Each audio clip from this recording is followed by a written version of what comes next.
Hey sixth graders, I hope you're having a wonderful day. Don't forget we always spend the first 15 minutes of class on Moby Max completing a language lesson.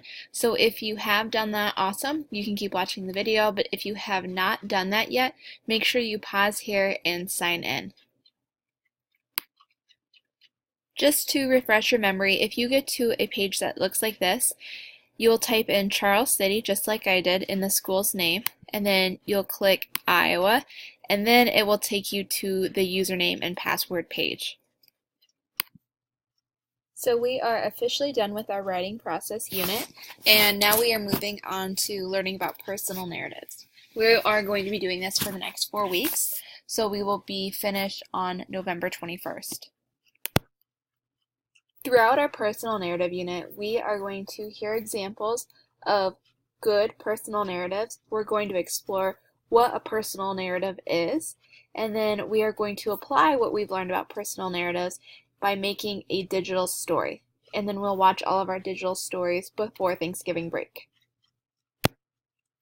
Displayed on the screen right now, I have all the standards that we are going to address during our personal narrative unit. So take a minute and read through these. By the end of the personal narrative unit, these are the things that you should be able to do and what I will be assessing. So today is day 1 of our personal narrative unit, and we're going to begin exploring what a personal narrative is. So in personal narratives, authors tell true stories about meaningful experiences from their own lives. As we go through this unit, I want you to start thinking about what meaningful experience you have from your own life that you would want to make a movie about. We're going to start exploring what makes something a personal narrative by reading Rattlesnake Mesa by Edna Newryder Weber. Edna Newryder Weber writes a personal narrative about growing up as a Native American child in the early 1900s. The foreword, or the introduction, is written by the book's photographer, and it contains background information to help us better understand the book. I'm going to read the foreword, and I want you to think about what new information this tells us. It says, "The stories in this book are true. They are from Edna's past, things that happened when she was just a little girl, and she tells them just as she remembers them. Edna's stories reflect a time when America was very different from what it is today. Edna grew up in the early 1900s. Not long before, Native Americans had fought wars against the United States government to defend their ancestral lands and traditional way of life. Many of the adults Edna knew as a child remembered these days of war. Many of the grandfathers had even fought as warriors against U.S. soldiers. When the Indian Wars ended, the Native American way of life was changed forever. Indian lands were taken over by the U.S. government, tribes were gathered together, sometimes moved to other parts of the country, and forced to live on parcels of land called reservations. The government also decided that Indian children, such as Edna, should be sent away to boarding schools to be educated.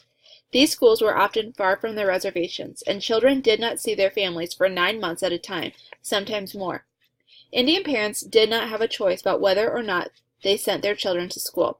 It was a law, and parents could suffer serious consequences if they did not obey. In some cases, they could even go to jail. At the schools, the children were taught reading, writing, and arithmetic, as well as trades such as farming and blacksmithing for boys and cooking and sewing for girls.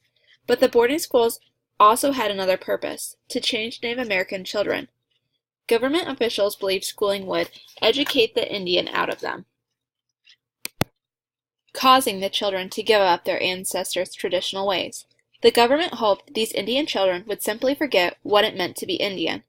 But some things ran deeper than anyone could expect. Some things were buried, safely, deep in one's heart, and children like Edna would not forget. The foreword has a variety of purposes. First, it helps establish the importance of the book. It also establishes the credibility of the author.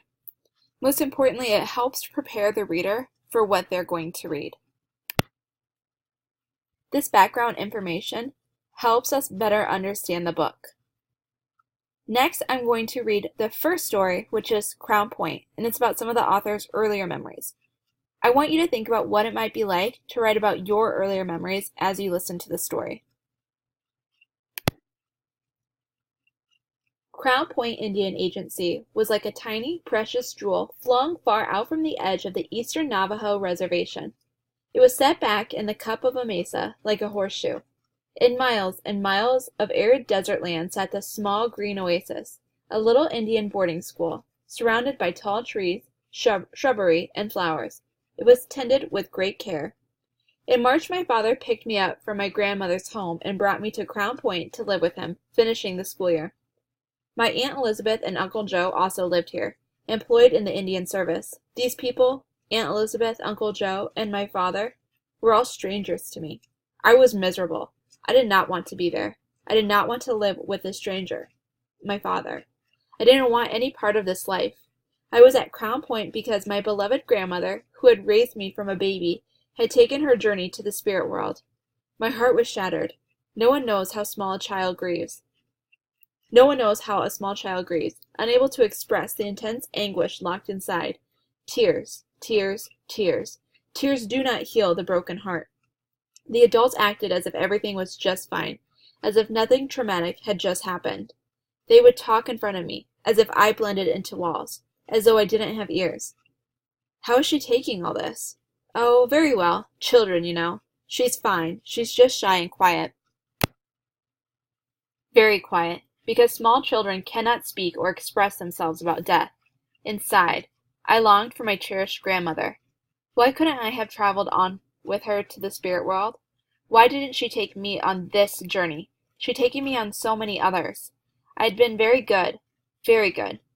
In my dream she appeared, and I cried out, "Grandmother, grandmother, wait for me." A tender smile would cross her beautiful face, and she'd be gone. I was left alone. Again. At Crown Point, there was a boarding school for Indian children from kindergarten through 6th grade. There were 2 dormitories for the girls and 3 for the boys. The girl students numbered around 150, and the boys about 200. To maintain these children and keep the school running, there was a vast kitchen and dining hall. There was a bakery, a laundry, and a hospital. A powerhouse generated electricity for the school. There were employees working in all these departments, mostly Anglos, some Indians. Then there was the day of school for the children of Crown Point employees, in which I found myself enrolled. I would finish the school year there. The next school year I would be sent to boarding school in Phoenix. The day school was a one-room schoolhouse with no more than 10 students. The teacher, Miss Bonnie, taught all grades. On my first day of school, a girl named Nania came by my father's place to take me to the schoolhouse. She had already knew I was coming to Crown Point. Her family and my father were close friends. A boy named Little Fat joined us on the half-mile walk to school. As with most children, there was no awkwardness in our first meeting. They told me about their school. They liked it, especially Miss Bonnie. They were in the 2nd grade.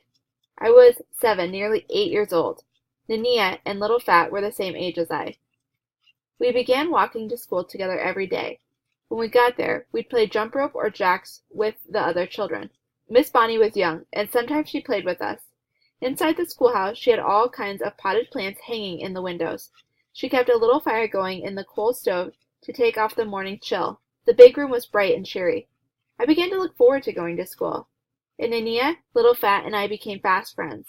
They asked no questions of my past, nor did they care. They lived in today and for tomorrow. My own life began changing, flowing right alongside theirs. I learned it was possible to roll all the laughter and joy I shared with my grandmother into a tiny ball and store it within my soul, where it would be forever safe and always near. Smile, laugh a lot, cry a little. In class, we would discuss in our table groups what event Edna writes about in this first chapter of her story. We would discuss how her grandmother died, she went to go live with her father, who was a stranger to her, and then her experience starting at the boarding school. After we finish discussing that first question in our table groups, we are going to discuss what are some of your own earlier memories that you might be interested in writing about. To help us brainstorm, we're going to start by discussing this in our table groups. After that, you're going to open up your language arts notebook to your writing ideas section and then start making a list of memories that you have that you would be interested in writing about over the next few weeks. So at this time, you can list early memories in your writing ideas section that you could write about. Then you can pick one of those ideas and start writing a narrative. Remember how we did this with the writing process unit? We are going to start multiple drafts and then we are going to pick one that we like to take through the writing process.